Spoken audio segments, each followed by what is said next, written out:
7ஆம் தேதி கூட்டு எண்களில் பிறந்தவங்களுக்கு இந்த 2026 ஆண்டு அப்படின்றது எப்படிப்பட்ட ஒரு ஆண்டாக வந்து அமைய போகுது சார்? இந்த 7, 16, 25 இந்த தேதி கொண்டவங்களுக்கு இந்த 2026ஆம் ஆண்டு எப்படியாக அமையப் போகிறது? இந்த 2026ஆம் நம்பர் பிறந்த ஆண்டே கூட்டினா 1 வருது.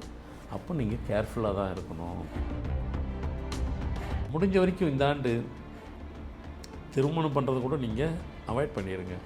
என்னங்க கடைசியில் அங்கே வந்துட்டீங்க. எல்லா சுபகாரியங்களையும் தள்ளி வைங்க, நல்ல விஷயங்கள் எல்லாத்தையும் தள்ளி வைங்க. அப்படியே கேஷுவலாக எதெல்லாம் போதோ அப்படியே போட்டோம்.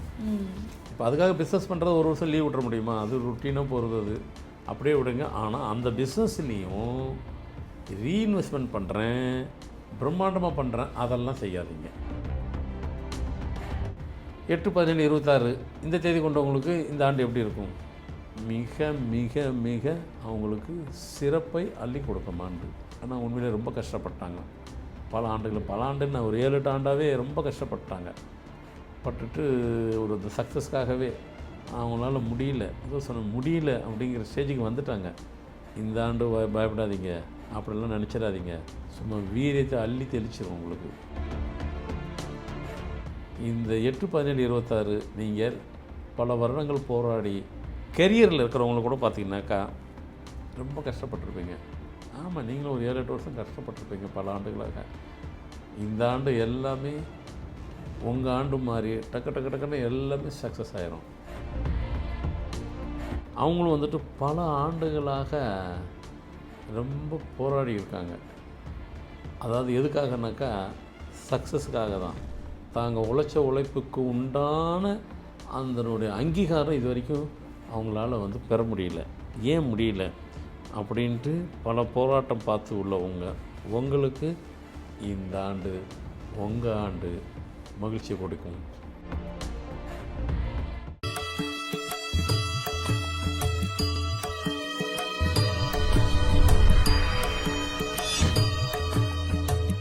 ஃபார்மட் நியூமராலஜி நேயர்களுக்கு நர்மதாவின் அன்பான வணக்கம். நம்மளுடைய சேனலில் தொடர்ந்து பல்வேறு விதமான ஃபார்மட் நியூமராலஜி மற்றும் ஆன்மீகம் சம்பந்தமான தகவல்கள் பார்த்துட்ருக்கோம். அந்த வகையில் இன்றைக்கி நம்ம பார்க்க போகிற இந்த ஒரு பதிவில் புத்தாண்டு எந்த மாதிரியான எண்களுக்கு என்ன மாதிரியான பலன்களை கொடுக்க போகுது அப்படின்றத பற்றின தெளிவான விளக்கம் கொடுக்கறதுக்காக நம்ம கூட இன்றைக்கி ஃபார்மட் நியூமராலஜியினுடைய தந்தை டாக்டர் மகா தனசேகர் ராஜா அவர்கள் இணைஞ்சிருக்கிறாங்க. வணக்கம் சார். வணக்கம்மா. 1ஆம் தேதி கூட்டு எண்ணிலேருந்து தொடங்கி வந்து ஒவ்வொரு எண்களுக்காக ஒவ்வொரு பதிவுகளாக நம்ம கொடுத்துட்ருக்குறோம் சார். அந்த வகையில் வந்துட்டு 7ஆம் தேதி கூட்டு எண்களில் பிறந்தவங்களுக்கு இந்த 2026 ஆண்டு அப்படின்றது எப்படிப்பட்ட ஒரு ஆண்டாக வந்து அமைய போகுது சார்? கண்டிப்பாக நம்ம சொல்கிறது வந்துட்டு இந்த 2026 அதை கூட்டணும். 2 + 0 + 2 + 6 கூட்ட 10, 1 ரைட். அப்போ 2026 நல்ல ஆண்டாக அமைப்ப போகுது. எல்லாத்துக்கும் இது வரைக்கும் அப்படி தான் சோஃபார் சொல்லியிருக்கிறோம். நம்பர் 6ஆம் தேதி வரைக்கும் சொல்லிட்டோம். 7ஆம் தேதிக்கு சொல்ல போகிறோம். இந்த 7, 16, 25 இந்த தேதி கொண்டவங்களுக்கு இந்த 2026ஆம் ஆண்டு எப்படியாக அமைப்போகிறது அப்படி என்றால், எல்லாத்துக்குமே ஃபஸ்ட் கிளாஸாக சொன்னால் இன்னமும் இவங்களுக்கு மட்டும் அப்படி சொல்லக்கூடாதுன்னு இல்லை, அது அமையலை. காரணம், உங்களுக்கு ஆப்போசிட் நம்ம 7, 16, 25 தேதிக்கு பிறந்தவங்களுக்கு ஆப்போசிட் நம்பரே அந்த 1 தான். இந்த 2026ஆம் நம்பர் பிறந்த ஆண்டே கூட்டினா 1 வருது. அப்போ நீங்கள் கேர்ஃபுல்லாக தான் இருக்கணும். நீங்கள் வந்துட்டு ஈஸி டேக்கராக எதுவுமே எடுத்துகிட்டு போகாதீங்க. இதுக்கு முன்னாடி ஈஸி டேக்கராக தான் இருந்தீங்க. எல்லா விஷயத்தையும் ஈஸியாக எடுத்துகிட்டு போயிடுவீங்க, துணிச்சலாக செய்வீங்க, எதையுமே கவலைப்பட மாட்டீங்க, டோன்ட் கேர் நஷ்டாக இருப்பீங்க. இந்த ஆண்டு அப்படி இருக்காதீங்க. குறிப்பாக வந்துட்டு சினிமாவில் ப்ரொடியூசராக இருக்கிறது 7, 16, 25ஆம் தேதி உள்ளவங்க, ப்ரொடியூசராக இருக்கிறவங்க, தயாரிப்பாளராக இருக்கிறவங்க, இந்த ஆண்டு மிக பிரம்மாண்ட படம் அப்படிலாம் நினச்சி எதுவுமே செஞ்சிடாதீங்க. முடிஞ்ச வரைக்கும் இந்த ஆண்டு நீங்கள் ப்ரொடியூஸ் பண்ணுறதே கூட பிரேக் பண்ணிடுங்க. சைலண்ட்டாக படமாக பார்த்துட்டு இருங்க. அதெல்லாம் செய்யலாம். ஏன்னா இப்போ பழைய காலத்திலலாம் பார்த்தீங்கன்னாக்கா பெரிய பெரிய நிறுவனம்லாம் வந்துட்டு தொடர்ந்து சக்ஸஸ்ஃபுல்லாகவே இருந்திருக்காங்கன்னாக்கா எப்போ வந்துட்டு சக்ஸஸ் கிடைக்கும் அப்படின்றதுக்கு அதுக்காக வருஷத்தை வெயிட் பண்ணுவாங்க.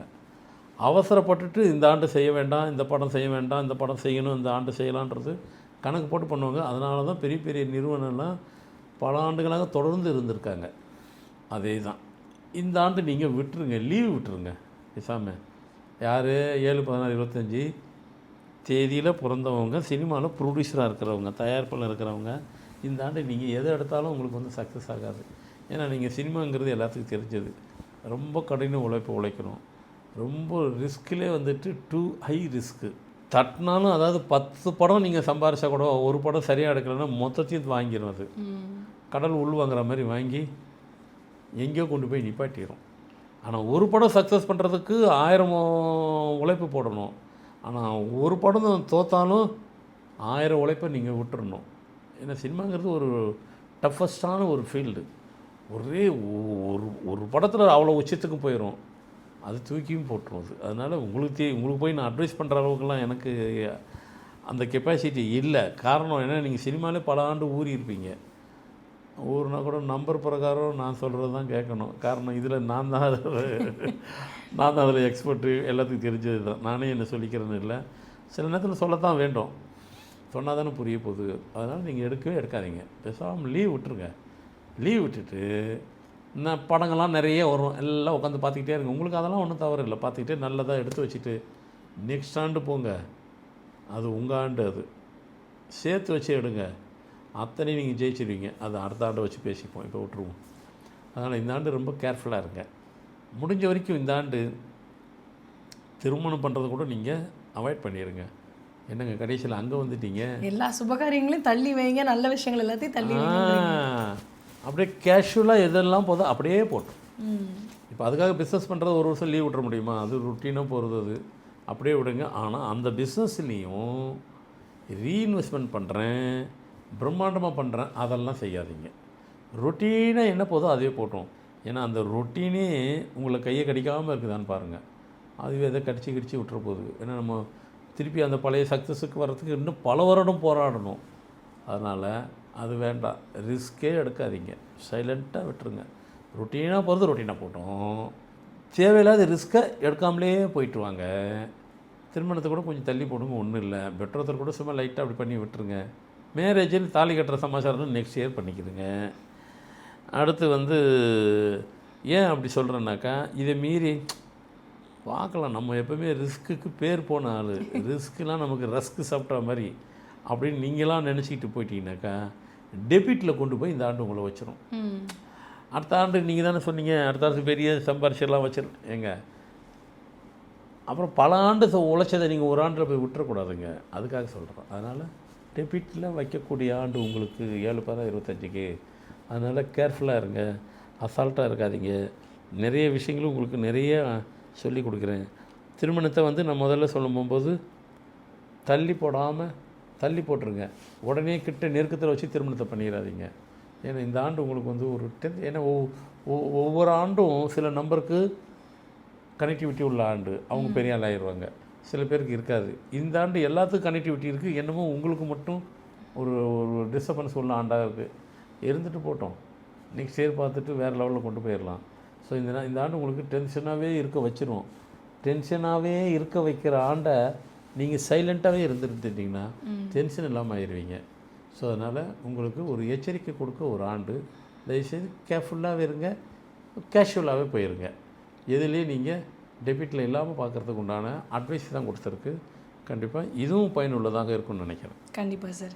அடுத்ததாக 8ஆம் தேதி கூட்டி எண்களில் பிறந்தவங்களுக்கு இந்த 2026 அப்படின்றது என்ன மாதிரியான பலன்கள் கொடுக்க போகுது சார்? கண்டிப்பாம்மா. ஏன்னா நான் சொன்ன மாதிரி ஒவ்வொரு ஆண்டும் ஒவ்வொருத்தருக்கும் அவங்க ஆண்டாக வரும். இப்போது இதில் 2026 2 + 0 + 0 + 2 6 கூட்டினா 1 8/17/26 இந்த தேதி கொண்டவங்களுக்கு இந்த ஆண்டு எப்படி இருக்கும்? மிக மிக மிக அவங்களுக்கு சிறப்பை அள்ளி கொடுக்கும் ஆண்டு. ஆனால் பல வருஷம் காத்துக்கிட்டு இருந்தாங்க, எதுக்கு? சக்ஸஸை பார்க்குறதுக்கு. ஆனால் உண்மையிலே ரொம்ப கஷ்டப்பட்டாங்க. பல ஆண்டுன்னு ஒரு 7-8 ஆண்டாகவே ரொம்ப கஷ்டப்பட்டாங்க. பட்டுட்டு அந்த சக்ஸஸ்க்காகவே அவங்களால முடியல, முடியல அப்படிங்கிற ஸ்டேஜுக்கு வந்துட்டாங்க. இந்த ஆண்டு பயப்படாதீங்க, அப்படிலாம் நினச்சிடாதீங்க. சும்மா வீரியத்தை அள்ளி தெளிச்சிடும் உங்களுக்கு. இந்த ஆண்டு உங்கள் ஆண்டு. இந்த ஆண்டு உங்களுக்காக கொடுக்கப்பட வேண்டிய ஆண்டு. எது? பதவிகள். பொது வாழ்க்கையில் இருக்கீங்களா? பதவிகள் அள்ளி வரும். பொது வாழ்க்கையிலே இல்லாமல் இருந்தவங்களுக்கும் இந்த ஆண்டு மன நிறைவை கொடுக்க போகிறது. தொழில் ரீதியாகவும் பார்த்துக்கிட்டாலும் முதன்மையை கொண்டு கொடுக்கும் ஆண்டு. திருமணம் உங்கள் மனம் போல் விரும்பின ஆண்டாக அமையும். மன மகிழ்ச்சியை அள்ளி கொடுக்கும் ஆண்டு. புதுசாக நீங்கள் ஏதோ பல முயற்சிகள் உங்களுக்கு அது உண்டு. இன்டைரக்டாக ஒரு ரிசர்ச் மாதிரி ஏதோ ஒன்று வச்சுருப்பீங்க. அதை கண்டுபிடிச்சி வெளியே விடணுன்ட்டு போராடிட்டு இருக்கிறீங்க. ஏன்னா உங்களுக்கு உள்ளதையே நீங்கள் போராடி வெளியே வரதுக்குள்ள பெரும்பாடு. இதில் வேறு ஆராய்ச்சி பண்ணி நான் அதை எங்கே கண்டுபிடிச்சி வெளியே வரேன். இந்த ஆண்டு அது நடந்துடும். அடுத்து உங்களுக்குள்ள ஒரு கனவு கோட்டை ஏதோ வச்சுருப்பீங்க கண்டிப்பாக. அதாவது நான் சில நம்பருக்கு சொல்கிறேன், சில நம்பருக்கு சொல்லலை அப்படின்னா, சில நம்பருக்கு அந்த கனவு கோட்டை வச்சுருப்பாங்க. கனவு கோட்டை அது தகர்த்தெறியப்பட்டு உங்கள் மனநிறைவோடு அது வெளியாக்கப்படும். அடுத்து நீங்கள் மனநிறைவான உங்களுக்கு கனவு வீடுன்னு ஒன்று இருக்குது. அந்த வீடு உங்கள் மனநிறைவோடு அதுவும் முழு பலனை பெற்று அந்த வீடு இந்த ஆண்டு கிரக பிரசித்தி பண்ண போகிறீர்கள். மொத்தத்தில் இந்த ஆண்டு உங்களுக்கு வரப்பிரசாதம் உள்ள ஆண்டாக அமைப்போகிறது. இந்த 8-17-26 நீங்கள் பல வருடங்கள் போராடி கெரியரில் இருக்கிறவங்கள கூட பார்த்திங்கனாக்கா ரொம்ப கஷ்டப்பட்டிருப்பீங்க. ஆமாம், நீங்களும் ஒரு 7-8 வருஷம் கஷ்டப்பட்டிருப்பீங்க பல ஆண்டுகளாக. இந்த ஆண்டு எல்லாமே உங்கள் ஆண்டு மாதிரி டக்குன்னு எல்லாமே சக்ஸஸ் ஆயிரும். ஸோ மொத்தத்தில் இந்த ஆண்டு மகிழ்ச்சியை அள்ளி கொடுக்குற ஆண்டாக 8-17-26 ஆண்டு பிறந்தது உள்ளவங்களுக்கு இந்த ஆண்டு அமைப்போகிறது. இந்த சொல்லப்பட்ட வார்த்தைகள் அனைத்தும் உங்களுக்கு பயனுள்ளதாக இருக்கும் என்று நம்புகிறேன். கண்டிப்பாக சார். 9ஆம் தேதி கூட்டி எண்களில் பிறந்தவங்களுக்கு என்ன மாதிரியான பலன்களை இந்த 2026 கொடுக்க போகுது சார்? கண்டிப்பாக ஆமாம், எல்லாத்துக்கும் சொல்லியாச்சு. 8 வரைக்கும் சொல்லியாச்சு. 9 சொல்லி தானே ஆகணும். 9, 18, 27 இந்த தேதியில் பிறந்தவங்களுக்கு இந்த ஆண்டு என்னென்னலாம் கொடுக்க போகுது அப்படின்னு பார்த்தாக்கா, அவங்களும் உண்மையை சொல்லணும், அவங்களும் பல ஆண்டுகளாக ரொம்ப போராடி இருக்காங்க.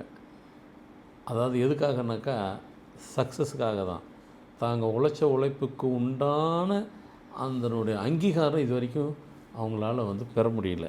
ஏன் முடியல அப்படின்ட்டு பல போராட்டம் பார்த்து உள்ளவங்க உங்களுக்கு இந்த ஆண்டு உங்கள் ஆண்டு மகிழ்ச்சி கொடுக்கும். அதுமாதிரி பதவி ப்ரமோஷனுக்காக காத்து கொண்டு இருந்தீங்க. பதவி ப்ரமோஷன் இந்த ஆண்டு மிக உயர்ந்த பதவியை எதிர்பாருங்கள். பொது வாழ்க்கையில் இருக்கிறவங்களுக்கு இந்த ஆண்டு பதவி கொடுக்க போகிறது. ப்ரொமோஷன் கிடைக்காதவங்களுக்கு ப்ரொமோஷன் வரப்போகிறது. உங்களுக்குள் கிடைக்கக்கூடிய அந்த நீங்கள் கொஞ்சம் எதையுமே உங்களுடைய திங்கிங்லாம் சின்னதாக இருக்காது, பெருசாக தான் இருக்கும். நீங்கள் ஒன்றும் இல்லை, ஒரு ஸ்கூல் படிக்கிற பையனோ காலேஜ் இல்லை, ஸ்கூல் பையனை கூட விட்டுருக்கு, காலேஜ் படிக்கிற பையன் முடிச்சதுக்கப்புறம் என்ன பண்ண போகிறேன்னு கேட்டிங்கனாக்கா, பெரிய ஸ்டீல் கம்பெனி வைக்க போகிறேன், பெரிய மிஷின் வைக்க போகிறேன் அப்படிலாம் பேசுவாங்க. இதை நான் அந்த தேதி பிறந்தவங்க பேரண்ட்ஸுங்களுக்கெல்லாம் புரியும். ஏன்டா நம்மளே மிடில் கிளாஸு, நீ போடுற பார்த்தீங்கன்னா எத்தனை கோடியோ போட்டுட்டு இவ்வளோ பெரிய மிஷின் வாங்கி நம்ம பிஸ்னஸ் பண்ணுறதுக்கு நமக்கு என்ன கெப்பாசிட்டி இருக்குது, எப்படி நீ இப்படிலாம் திங்க் பண்ணுறேன். இவங்க வேலை செய்ய மாட்டாங்க. இந்த தேதி இருக்கிறவங்க அடுத்தவங்ககிட்ட கை கட்டி நான் வேலை செய்கிறேன், வேலைக்கு போகிறேன் போகவே மாட்டாங்க. ஏங்க ஒழுங்கு ஃபுல்லாக 9, 12, 27 இப்படி சொன்னீங்கன்னா எப்படிங்க? அது உண்மை. பெரிய பெரிய ஐஏஎஸ் ஐபிஎஸ், குறிப்பாக ஐஏஎஸை விட ஐபிஎஸ்லாம் இந்த 9, 12, 27 தான் இருப்பாங்க. மிலிட்ரியில் டிஃபென்ஸில் மிக உயர்ந்த பதவியில் இருப்பவங்களும் இந்த நம்பரில் தான் இருப்பாங்க. இவங்க எங்கே வேலை செய்கிறாங்க? செய்யல. அப்படி பிஸ்னஸில் மிகப்பெரிய உயர்ந்த பெரிய மிஷினரியில் பெரிய பெருசாக இருக்கும். ஸ்டீலில் மிஷினரியில் மிக உயர்ந்த இடத்துலையும் இந்த தேதியில் தான் இருப்பாங்க. இப்படியே சொல்லிக்கிட்டு இப்போ எதுக்கு சொல்லணும்னா, இவங்க திங்கிங்லாம் பார்த்திங்கன்னா 2 ஐயாக தான் இருக்கும். அப்போ காலேஜ் முடிக்கும் போதே பெரிய பிளான் இருப்பாங்க. ஆனால் இந்த ஆண்டு அதெல்லாம் அவங்களுக்கு நடக்க போகுது. என்னங்க நீங்கள் தான் சொன்னீங்க எப்படி முடியும்னு சொல்லி. நான் சொல்கிறதுலாம் இல்லை, இந்த ஆண்டு உங்கள் ஆண்டு. அது அப்படியான ஒரு சூழ்நிலை வரும். நான் வச்சு கொடுக்குறேன், நான் செஞ்சு கொடுக்குறது யாருன்னா வருவாங்க. இந்த பையன் இந்த ஆமாம் பையன் தானே, காலேஜ் படிக்கிற பையன் தானே, உங்களுக்கு நீங்கள் நினச்சிக்கிட்டு இருந்த கனவாக நினச்சிக்கிட்டு இருந்த அந்த கோட்டை இந்த ஆண்டு உங்களுக்கு நடைபெற போகுது. அதெல்லாம் சாத்தியமா அப்படின்னு நினைப்பீங்க. சாத்தியத்தை கொடுக்க போகுது. எப்போங்க தெரியும்? 1ஆம் தேதி உங்களுக்கு அந்த சிம்டம்ஸ் காமிச்சிடும். சாத்தியப்படுற எல்லா நம்பர்களுக்கும் எல்லா பிறந்தேதி உள்ளவங்களுக்கும் டே 1லே, அதாவது ஜனவரி 1ஆம் தேதியில் இருந்துட்டு டக்குன்னு பாசிட்டிவாக போகுது. அதான் நான் ஏன்னாக்கா நான் முதல்ல சொல்லிட்டேன், இந்த 2026ஆம் ஆண்டு நம்ம இந்தியாவினுடைய பொருளாதார வளர்ச்சி வேறு லெவலில் இருக்கும். நாடு மட்டும்தான் பொருளாதார வளர்ச்சி இல்லை, ஒவ்வொரு தனிப்பட்ட முறையிலும் ஒவ்வொருத்தருடைய வளர்ச்சியும் அபரிதமாக இருக்க போகிறது என்றது அனைவரும் பார்க்க போகிறீங்க. நடக்க தான் போகுது. ஸோ கண்டிப்பாக இனி கொடுக்கப்பட்ட தகவல் அனைவருக்கும் பயனுள்ளதாக இருக்கும்னு நம்புகிறேன். கண்டிப்பாக சார். இந்த ஒரு புத்தாண்டு வந்து எந்தெந்த எண்களில் பிறந்தவங்களுக்கு என்ன மாதிரி அமைய போகுது, எதில் ஜாக்கிரதையாக இருக்கணும், எந்த மாதிரி சந்தோஷங்கள் கொடுக்க போகுது அப்படின்றத பற்றி ரொம்ப தெளிவாக சொன்னீங்க சார். கண்டிப்பாக பார்த்துட்டு இருக்கக்கூடிய நேயர்களுக்கு ரொம்ப பயனுள்ளதாக இருக்கும் நம்புகிறோம். ரொம்ப நன்றி சார். வணக்கம்மா.